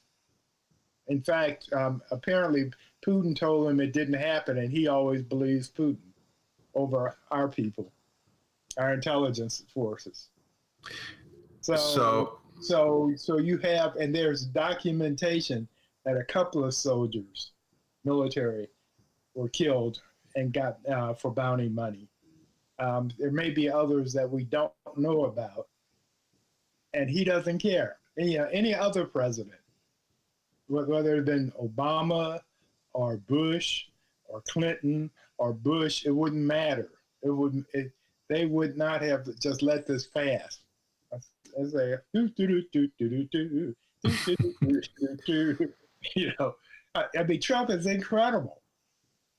And then of course we have the pandemic, the COVID-19 virus, which has taken the lives of 152,000,000. I think it is at now. The count is.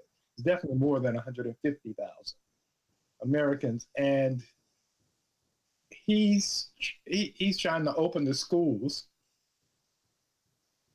by and in the process killing more Americans, many more Americans, because that's not what we need to be doing right now, except in certain places. If the virus is low there, it's not much of a virus, then you can carefully open public schools. But you open it in Miami or Texas right now, and you're asking for it, California, where they're always still raging. The virus is still raging, and you're asking for trouble and deaths. Well, Monroe, to this point, last week, there was like a redo with Trump on COVID-19.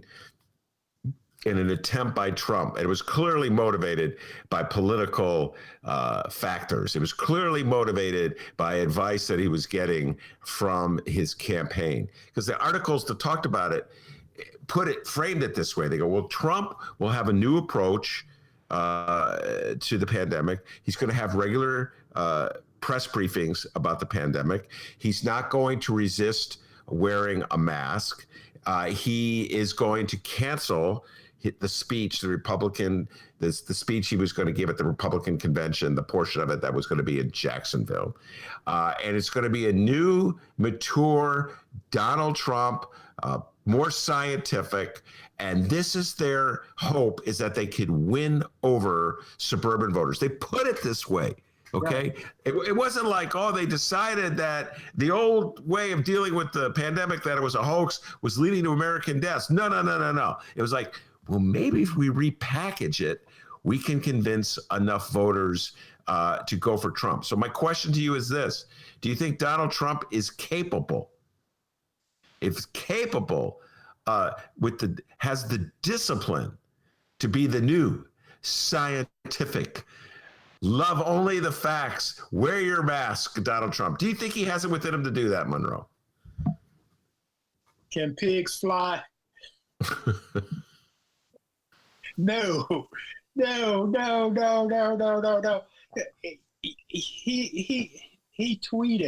retweeted yesterday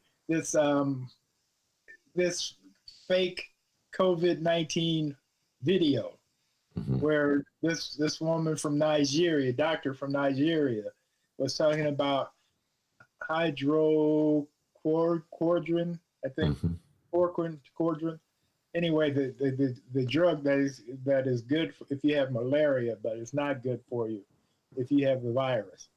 And Trump has lied and said he took it for 2 weeks, and she's pushing it, and Trump keeps pushing it. And all the scientists have said this will do you harm. It could kill you. Do all kind of terrible things to you. He keeps pushing it.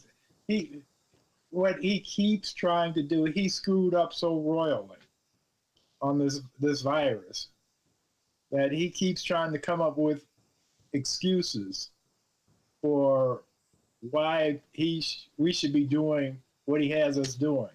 And it has very little to do with science now.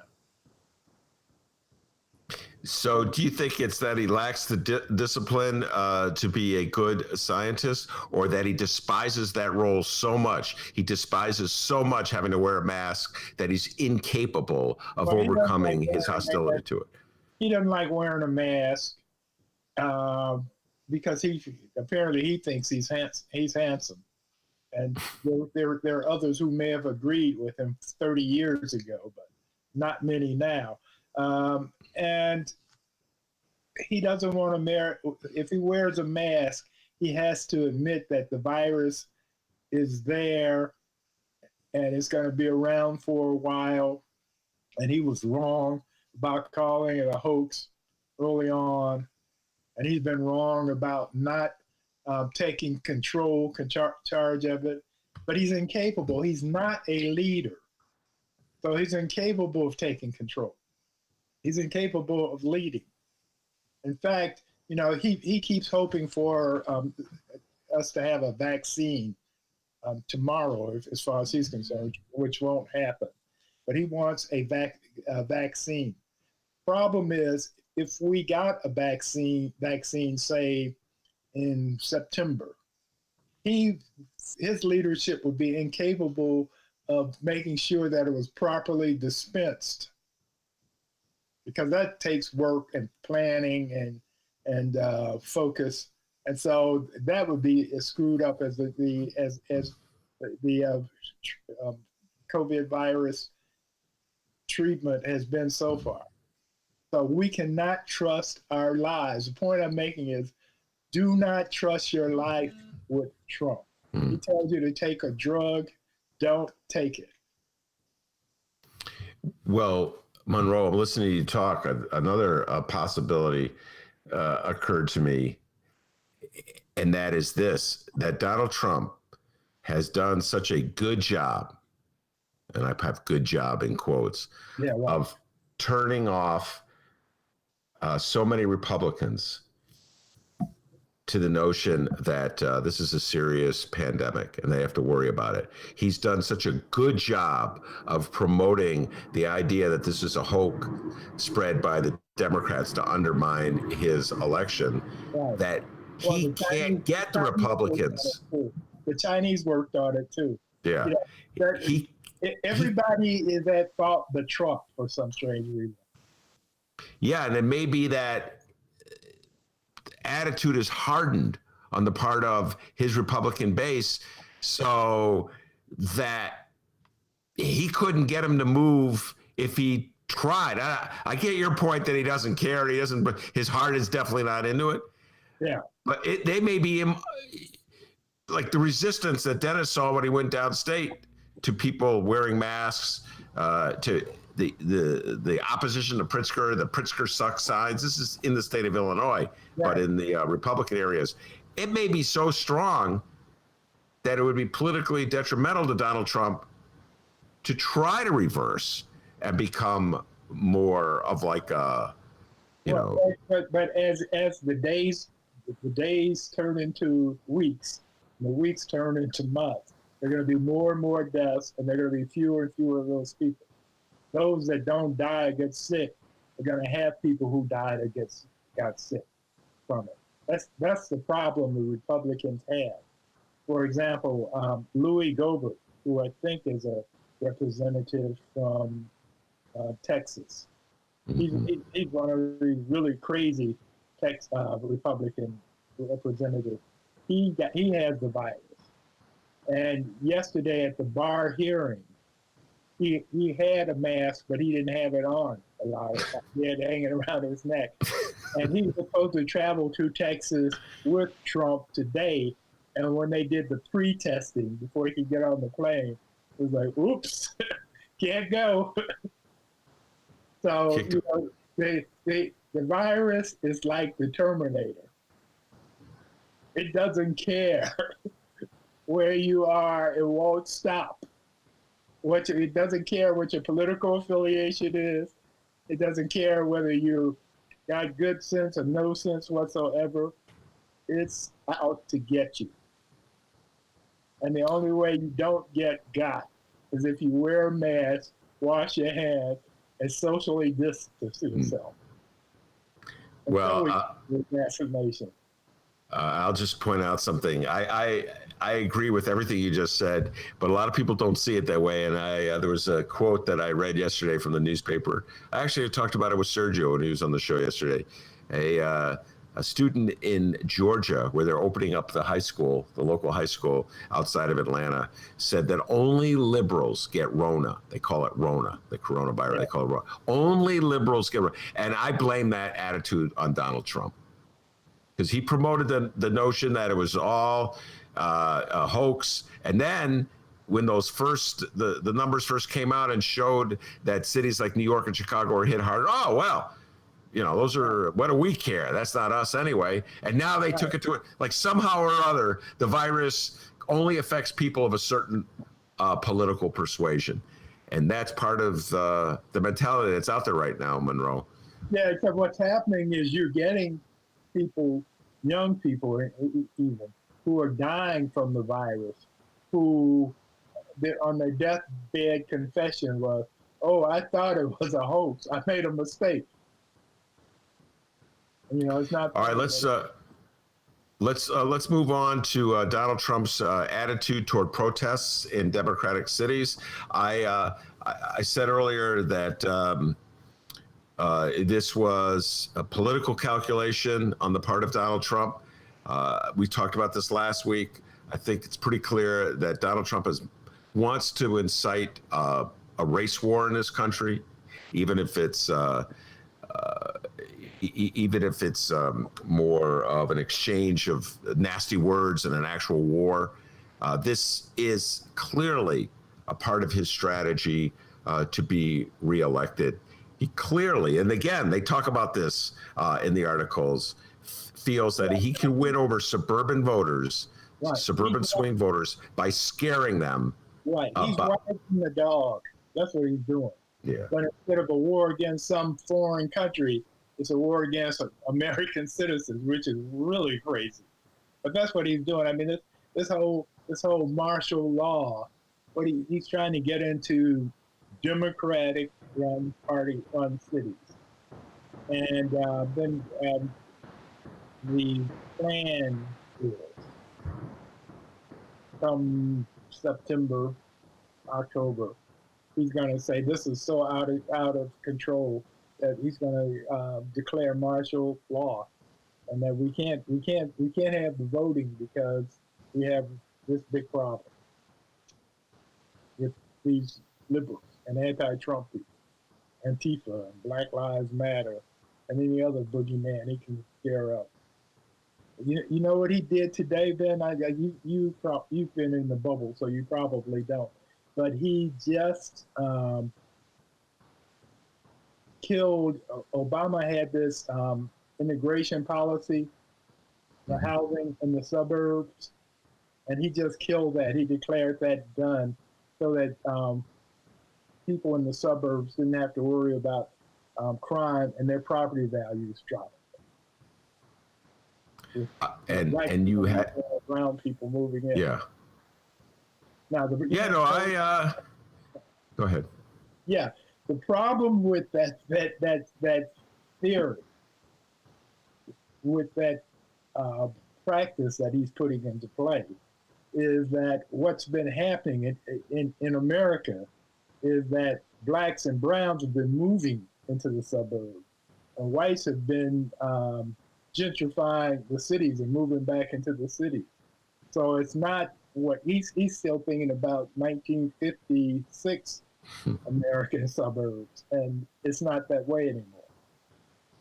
Well, you've been around politics a long time, Monroe. You've seen white backlashes happen in many elections. You saw it happen in 1983 here in Chicago when Harold Washington won the Democratic primary and running against Bernie Epton, and then overnight, lifelong Democrats decided they were going to vote Republican.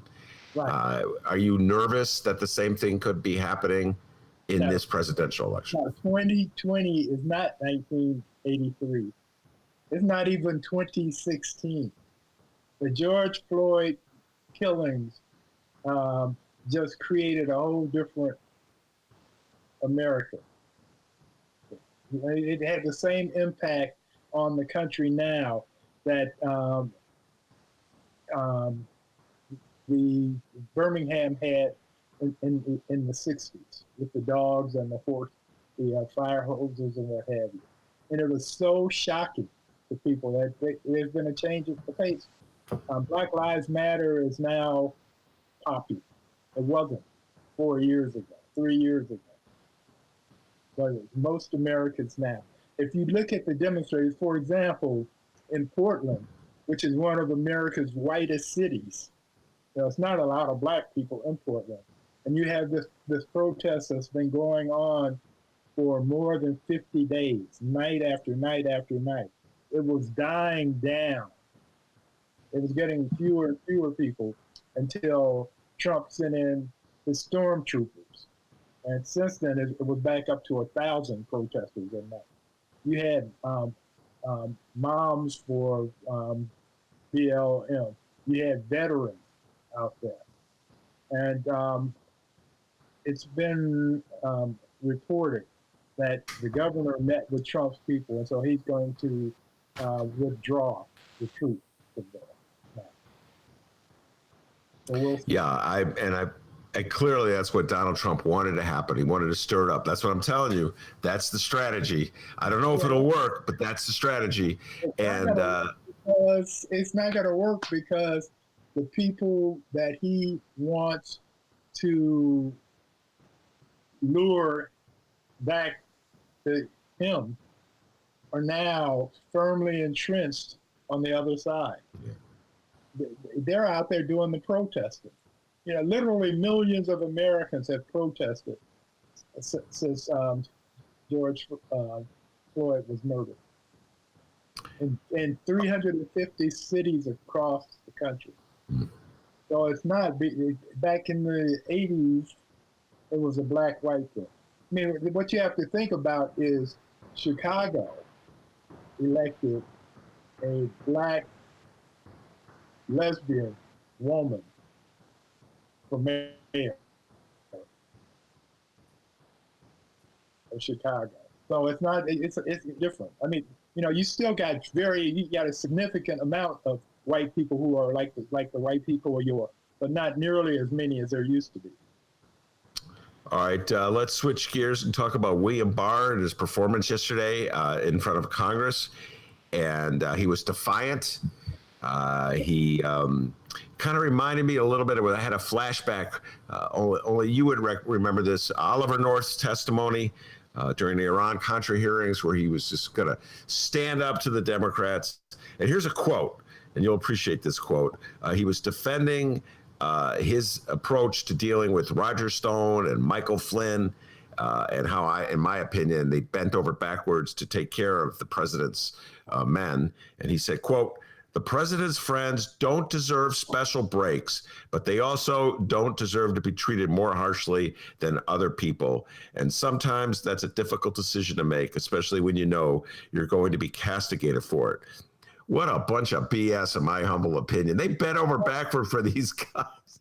Poor Bill Barr, he's been persecuted for not prosecuting white collar criminals. No, this is, I mean, he was as slick and slippery as he was with the Senate when he testified before them a year and something ago. But what he did and tried to do yesterday was eat up as much time as possible. He would be asked a yes or no question, and they only get 5 minutes each to talk, and so he would filibuster. He would try to filibuster and go on and on about giving excuses and reasoning and this and that until the time was over, and they couldn't ask all the questions they wanted to ask. So they were wise to that. So when he would start off on that route, they would stop him and say, "No, this is what we need to know." Mm. So he did that. But the problem was that they abandoned the most effective method they could have had. They should have had professional, experienced litigators questioning him instead of each congressperson on there. Because a lot of them really aren't that good at interrogating somebody. And so he slipped and slid around. Whereas if you'd had nothing but litigators, people who know how to ask hard questions and can get to the truth, it would have served them better. Yeah, people who do cross-examinations on a regular basis. Right. And I watched it look like a food fight to me, alphabet soup fight. With the Democrats getting upset and because they knew he was lying. I mean, and he perjured himself. Make no mistake about that. And he will pay a price for it. Because when President Biden comes into office next year, there will be a different sheriff in town, and he or she will be knocking on Barr's door. Then we have a little subpoena for you. Well, you've predicting that. By the way, I just want to point out that the issue was whether he's too easy on Roger Stone and Michael Flynn. And he's saying, no, I just want to make sure everybody's treated fairly. The only one still in jail is Michael Cohen. Right. I seem to be the only guy who worries about Michael Cohen. Right. Well, but he was also questioned about bringing forces in to get rid of protesters, peaceful protesters at Lafayette Square. Mm-hmm. He was responsible for that. And he was this one congresswoman, I can't remember who it was, who was questioning him, talked about them tear gassing these peaceful protesters, and he says it wasn't tear gas, and it was some other chemical agent similar to tear gas, but it wasn't. No, I mean it's like you have a cold and you have a box of tissue, and you saying, yeah, no, I need Kleenex, and somebody could say, well, that's not Kleenex. No, tear gas is a brand name, and people use it the way Frigidaire at one point stood for refrigerator. I mean, people would call any refrigerator a Frigidaire. So there are other chemical agents that were being used. The bar was trying to play with semantics. Yeah. Say it wasn't tear gas. Yeah, he's trying to be slick, is what he was trying to do. Exactly. And over again. Yeah. And so my guess is that if you like Donald Trump, you loved, and I already know this because I'm getting all my Tea Party emails about how William Barr really stuck it to Congress. See what William Barr did to Congress. So I understand the political game he's playing, but the good thing is he's playing to 38%. And it takes 50 plus one to win the election. And he's not going to get it. He's not even going to get close. All right, now. And his people will go, and a lot of Republicans are going to go down, too.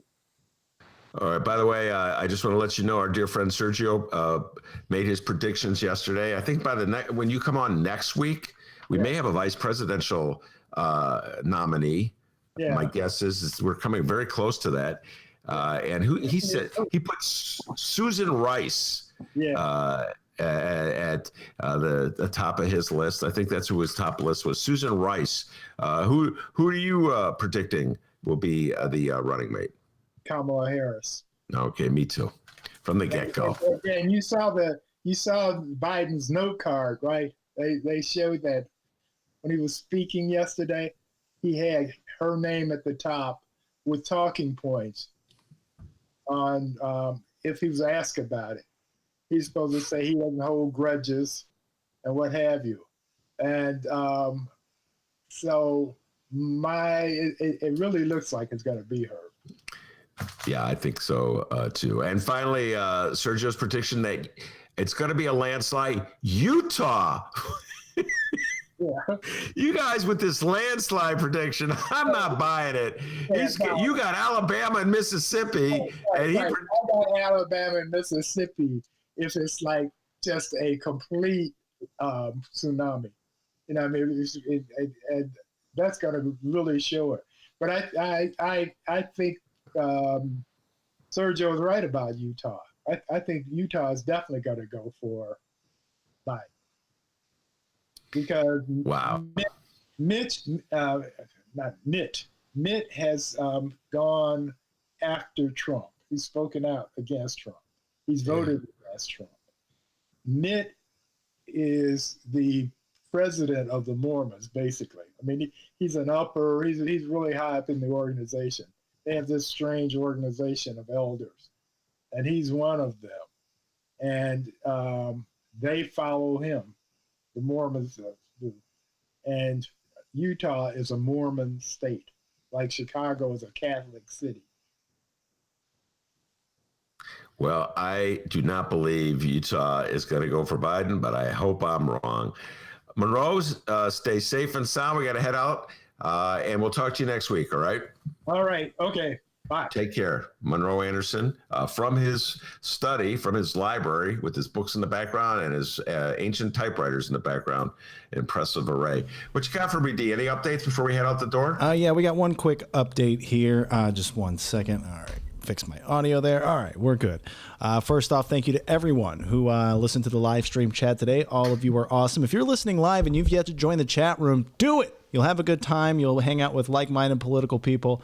Always a good time. Thank you to everyone who downloaded as well. Make sure you download our part 2. It's going to be available at 7 o'clock tonight, and we're going to be talking with the man. He just sent me an email, Ben. He just sent me the clips. from the city council meeting. How does that go again when he tells me to play the clips?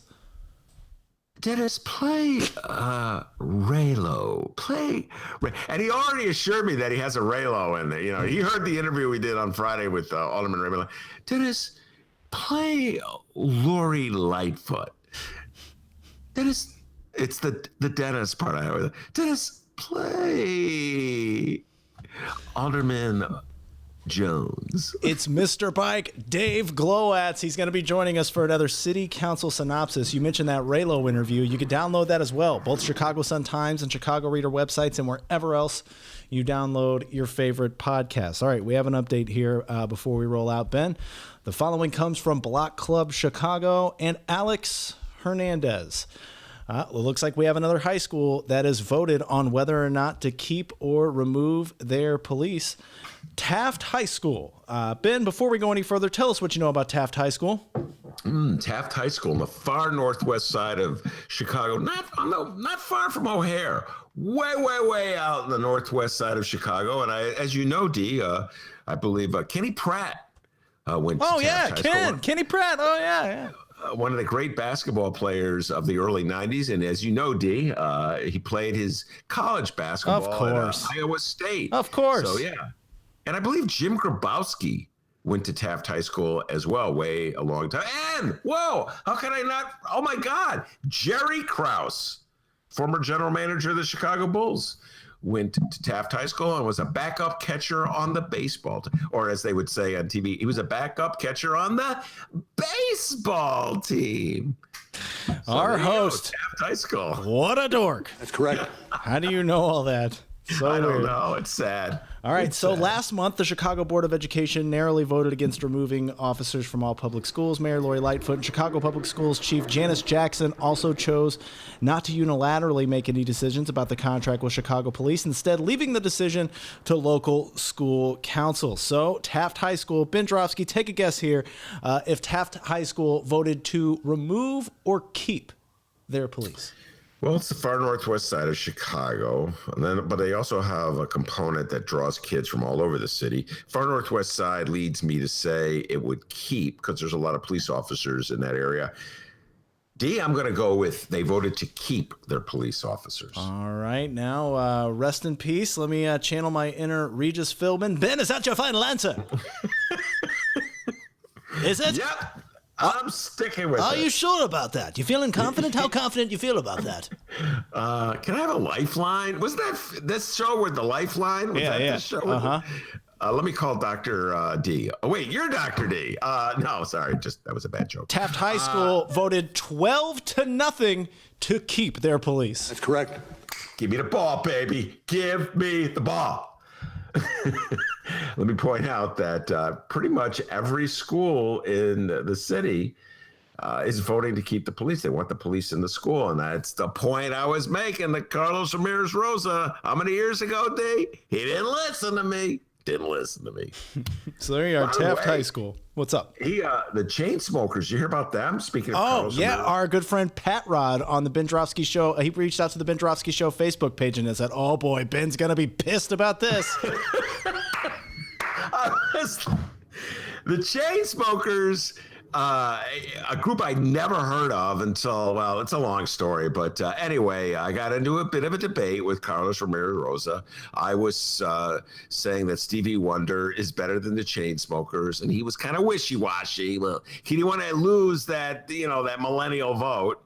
Although any millennial with a brain is not listening to WCPT 820, but go ahead. But if they are, they know that Stevie Wonder is far superior to the Chainsmokers. Anyway, we had that ancient debate. But the Chainsmokers were doing, there was some kind of benefit or some concert in New York. A lot of trouble there. No social distancing. That's freaking shame. If Stevie Wonder was having a concert, there would be social distancing, okay? So, yeah, I read that and I was like, oh, my God, the Chainsmokers, man. And there was another DJ. Apparently, the head of Goldman Sachs, I'm not making this up, is also a DJ. Did you know that, D? No. Electronic music. And that's how that sounds. That's how electronic music sounds, like a car peeling out. Sounds like a lot of fun. Oh, too bad I didn't get invited to that party. Oh boy, the Chainsmokers. Oh, what a great name, by the way. We're the Chainsmokers. That is a pretty cool name. I'm not a big fan of the Chainsmokers. I listened to like 20 seconds of one of their songs. Let's go. Sorry, Carlos, if that's your band, God bless you. But I'm a Stevie Wonder guy all the way. And yeah, come on, guys. I get, they're not even millennials anymore. I think they're like older millennials, but they're acting like babies. So. Taft High School recently voted that as well. And yes, the Chainsmokers, come on, 6 feet next time you have a concert, please. Yeah, I heard there's a little rule. There's a little something that our Chicago mayor does if you don't socially distance when driving with her. I won't just turn the car around. I'm going to shut it off. I'm going to kick you out, and I'm going to make you walk home. Jeez. Whoa. Hey, Chainsmokers better not come to Chicago with that New York attitude. Oh, let's just have a huge party in the Hamptons, and we'll just crowd everybody in the room and listen to our crummy music. Sorry, guys. I don't know where this anti-Chainsmoker thing is going. I apologize to all our chain-smoking fans out there. I really do. Yes, all 6 of you. But that's our show today. All right. I want to thank Monroe Anderson for doing an outstanding job. And, of course, thank the man, the myth, the legend, the pride and joy of Alton, Illinois, without whom the show would be possible. And as everyone can tell you, back home in Alton, they call him the Chainsmoker. Give yourself a raise. No one calls him. Can I get a cool nickname one of these days? I thought Dr. D was pretty cool. Anyway, give yourself a raise. Take it out of petty cash. See you tomorrow, everyone.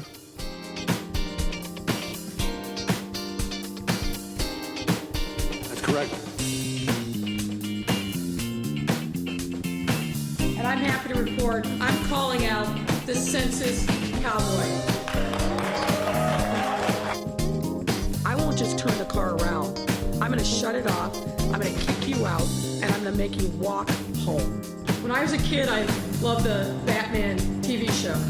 That's correct.